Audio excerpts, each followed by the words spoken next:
আজ একটি খুব বড় ভুল হয়ে গেছিল। আজকে ছিল বেবির ড্যান্স এক্সাম, কিন্তু এই একটি ভুলের জন্য পুরো এক্সামটাই নষ্ট হয়ে যেত। আজকে যেহেতু বেবির ড্যান্স এক্সাম ছিল, তাই ও সকাল সকালই বলে যে এক্সামের জন্য ওর কালো রঙের ধাগা দরকার। তাই আমি যখনই গেট থেকে বেরোলাম ধাগা কেনার জন্য, গেটে দেখি লালটু শুয়ে আছে। তোমরা যদি আমার পুরোনো ব্লগগুলি ফলো করো তাহলে দেখবে আমি একটি ছোট কুকুরের ছানাকে রেগুলারই বিস্কিট খাওয়াতাম। ছোটবেলা যখন ওকে আমি বিস্কিট খাওয়াতাম তখনও ও ঘুমিয়ে থাকতো, বড় হয়ে এখনও ও ঘুমিয়েই থাকে।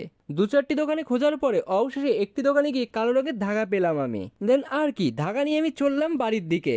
আর বেবিও রেডি হয়ে গেল এক্সামের জন্য। তোমরা ভিডিওতে দেখতেই পাচ্ছ বেবি ড্রেস আপটা ফলো করলে তোমরা একটি জিনিস লক্ষ্য করবে যে ওর পায়ে ঘুঙরু নেই। আর এই জিনিসটা আমরা এখনো বুঝতে পারিনি। ও যখন এক্সাম হলে চলে যায়, ওখান থেকে দিদি ফোন করে যে ঘুঙরু দিয়ে যেতে, তখন গিয়ে আমি দিয়ে আসি। এরপরে ও এক্সাম দিয়ে বাড়ি আসে এবং বাড়িতে এসে ওর এক্সাম সেন্টারে কিছু পিকচার আমাদের দেখায়। দেন ভাবলাম বিকালবেলা একটু ঘুরতে বেরোবো, কিন্তু বিকালে এরকম বৃষ্টি নামা শুরু হলো আর বেরোনোই হলো না। তো দেখা হচ্ছে পরের ভিডিওতে। ভিডিওটি ভালো লাগলে একটি লাইক করো। Stay safe, tata.